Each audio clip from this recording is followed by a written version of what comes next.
season for good? Well, listen, I said as soon as possible. So that obviously ties into the contract or whatever rules. With the COVID thing, I have no idea. I'm being honest with you. I can't answer that question because I know that all these NHL players are loaned out, right? With Holtz's case, he wasn't loaned out because he wasn't in the AHL or the NHL. He wasn't even drafted yet. So I think the rules with the draftees is that it's up to the club team to release them, which they can. And I think with the Swedes, it's not like Russia where there's like, there's a very easy process if they want, where if the kid goes to the world, the Devil's like, hey, listen, we want this kid to play in the NHL with us when the season starts. I think it would be up to you Gardens to release him. But the reason why I said that tweet was he's already played now almost two seasons in the SHL against men. He had one of the highest U18 numbers in history of the league. And some of the guys in that top five were Peter Forsberg and Marcus Naslund, maybe the Sedins, maybe Philip Forsberg. I don't know, but still, these are premier NHL players. So, and then on top of that, the biggest thing for me, and I think it's something that a lot of people did not mention, and I kept on trying to hammer it home, is that when this kid went back to the J20, it was for 2 games. And he was a top 9 guy, sometimes top 6 guy for you Gardens last season, seeing the power play, getting his minutes, maybe 14, 15 minutes a game. When he went back to the J20, and I believe it might have been a break in the schedule. It was like he was demoted. Like Raymond was demoted. This guy was not demoted. When he went down there, he had like 12 points in 2 games or 9 points in 2 games. It was ridiculous. And I watched the games. I subscribe to Live Arena, so I get to see the J20 games. And when I saw that, I said, oh, this kid is done with his age group. There's nothing left to prove, whether it be from a physical standpoint, a speed standpoint, processing plays, and of course, scoring. So, when you're a young kid on a veteran team, you have to play your role. They're not going to be like, oh, you're God's gift. Let's just give you 25 minutes and you're going to get all the key. A lot of the guys in the SHL, they have families. They this is their livelihood. Not that it's not for Holtz, but he's a young pup. He's got his whole career ahead of him. A lot of these guys, they're not going to make the NHL. And so the coaches know that, in addition to the coach having to ice a team that makes them better. And usually it involves having depth, rolling 4 lines, and sharing the ice. So I think he's absolutely done with the SHL. The most important thing right now is for him to stay healthy and then get him to the AHL. But it might not even be that important, because if he shows up to camp, the thing about camp is this. Ty Smith, remember a couple years ago, he was fantastic in camp. And I was like, yeah, that's the Ty Smith that I ranked, 5th or 6th overall. He should start the season with him. And for whatever reason, the Devils decided not to. Maybe I think that was at the season that Subban was signed, and maybe but with Holtz, if he is allowed to go to camp, I think it's going to make it pretty easy for the Devils to make that decision. Now, they haven't been that busy this offseason. It seems like the offseason is focused more on the goaltending and defense. And I know that they made the trade for Johnson. They traded away Joey Anderson. But Johnson could play left wing. I definitely wouldn't say he's like a Holtz type of prospect. They're both Swedish. But on the wings, you got Palmieri, you got Gusev, you got some other kids in the AHL, guys like Nathan Bastian might. It all depends on how they show up at camp and how they perform. But overall, Alexander Holtz should be done with Sweden. He's got nothing left to prove there, and he needs to come to North America ASAP. But when that will be, it's up to his team and what the Devils are thinking. Yeah, from what I was looking at on draft night, when the Devils selected Alexander Holtz, the earliest the season would terminate into SHL if Djurgården didn't make playoffs, just for reference point would be around March 10th or March 11th. Yeah. So to me, once the NHL gets a first start date, I think, they would immediately ask for Holtz right away. What fans want to know is what should they expect with Dawson Mercer and Muhammad Dulin when they come, eventually to New Jersey, and what does it mean going forward? Well, I like both picks. Mercer, I had him at 24. He goes 18. I wrote a very glowing report about him. And so I understood the pick. I think the only thing I said was, I view him as a center. And so to me, he's always been a center. And if the idea is and now he did play wing, he played wing for both teams Drummondville and Chicoutimi. So, if the intent is to have him play wing, then by all means. But it's going to be very competitive. I mean, if you look at that right side, some guys that the Devils have, okay, Moynihan is fantastic. Tice Thompson, they're very good, but they're probably going to be gone for a little bit. But like Gritsuk, okay, he's a stud, but he's in Russia and he's probably going to want to play in the KHL a couple of years. So I think it really boils down to two things with Mercer. All right. Can they envision him as a top six? Yes. But can he play a bottom six like a Jesper Bratt did when he made the team surprisingly? Remember, we didn't expect him. He was like a 6th-round pick.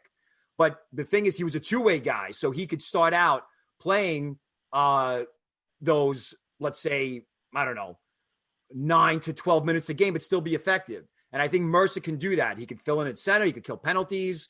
So, I don't think it's out of the question to see him in the NHL at a minimum for the 9 games, but you're probably going to see him, another full season in Canada in the Major Junior until he's old enough. He's a late birthday, right? So you could have him one more year of Major Junior, then that's it. He's done. And he goes to the AHL. But I would say at least one more full season in Junior. If he shows up and blows the doors away of everybody at camp, he would have earned it. Because like I said, the Binghamton team this year was young and they were good. Binghamton improved. If they had a full season, they would have improved by like 25, 30 points. And most of their top scorers are young guys. Or, so not like eye-popping stats, but when, let's say, 70 or 60% of your top scorers in the AHL or recent draft picks, that means that it's going to be a really competitive camp. So if Mercer shows up at camp, remember, when you go up to camp, whether it's prospect camp or NHL camp, draft status means nothing. It's about how you perform. And a lot of those lower round kids are like, oh, I'll show this frickin' Mercer kid a little thing or two. Let me go pop him. Let me go, outskate him. Let me, be a nuisance to him. So I think it would take that for Mercer to make the team. Like, just blow the doors off of everybody. And even still, like I said with Ty Smith, you never know. With Makama Doolin, he's going to be in rush for a little bit. He's doing so well for that team out there.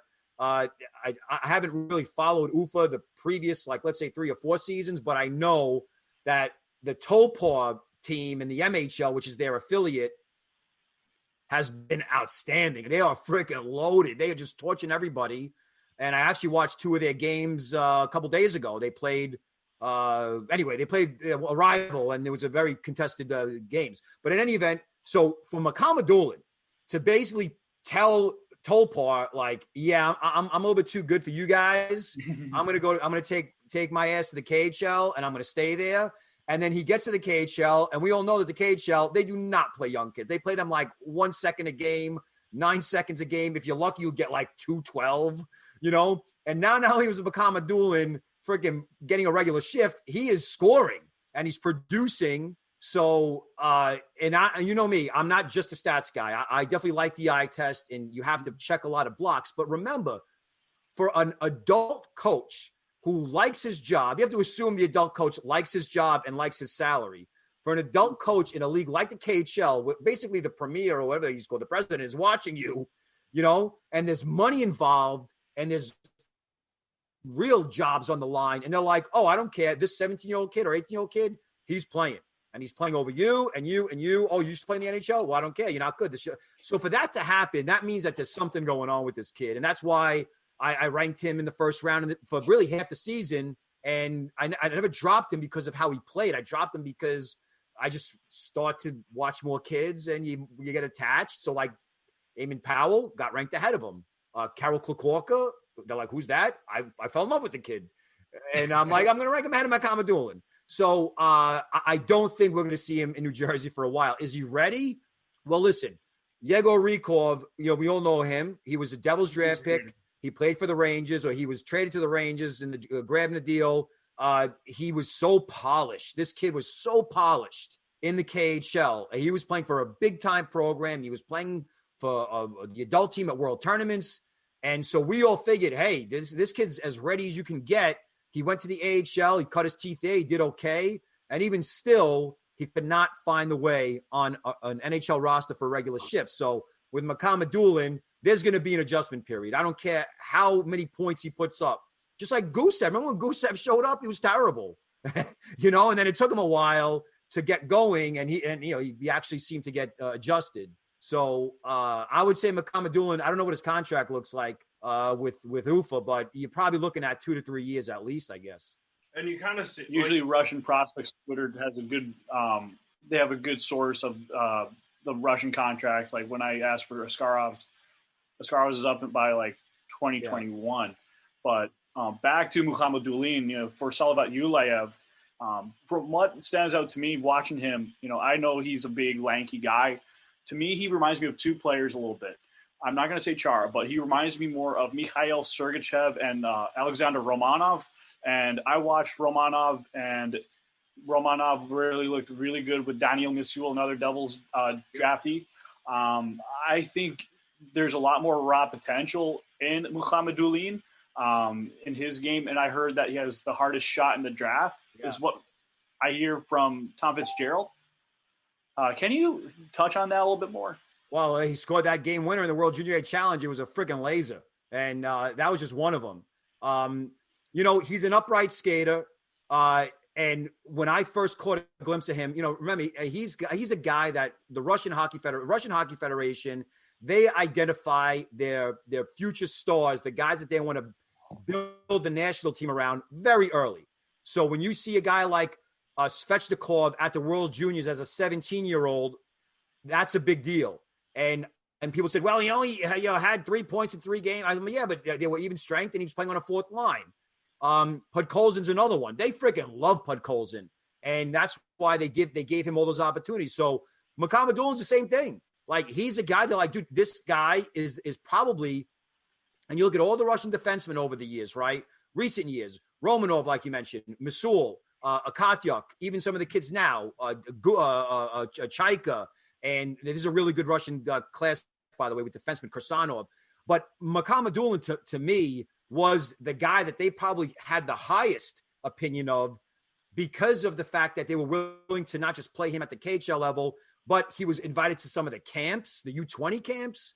And so when you're looking at defensemen, it's like you use the word raw. Like, yeah, they're raw, man. A lot of them have to get polished. And when I think of polish, I think of how you react under pressure, specifically the weight of a heavy forecheck, because that's how the NHL plays. That's how Team Canada, Hockey Canada, all their teams at every level, heavy forecheck. It's the Canadian way. Speed and pressure, physicality. That's how North American hockey is played. That's how the NHL is played. That's why the Maple Leafs stink every year in the playoffs, is because they don't play a heavy physical game.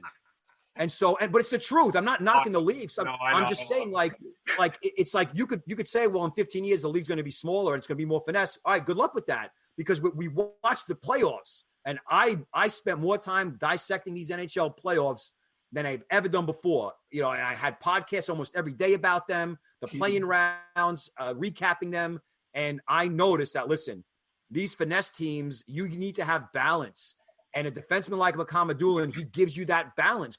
He could play physical. He could handle that heavy forecheck. He's mobile. He has escapability. He's not a speed demon, but I think he's pretty graceful for his size and nimble. And Kuznetsov is another Russian kid who was big. And I thought, with Calgary drafted him was a good selection, is because he's so big and he's playing college hockey. I mean, think about a drastic shift when you're playing in the MHL or you're playing an international tournament, and then you're going to play in freaking Hockey East in New England, which is a very physical conference, and Kuznetsov handled that with ease, the physical forecheck. So if you could handle a physical forecheck and you could play on the power play and they make basically set plays for you because of your shot, then I'm going to call you polished. I'm going to say you're probably closer to the NHL than a lot of these kids. And I want to thank Mukhamadullin because he's doing so well in the KHL that he's kind of validating what I said about him almost 2 years ago.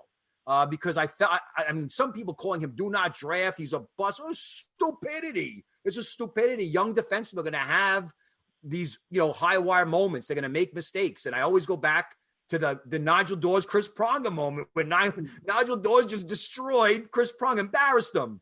But one's Nigel Dawes and the other one's Chris Pronger. I mean, come on. So it happens.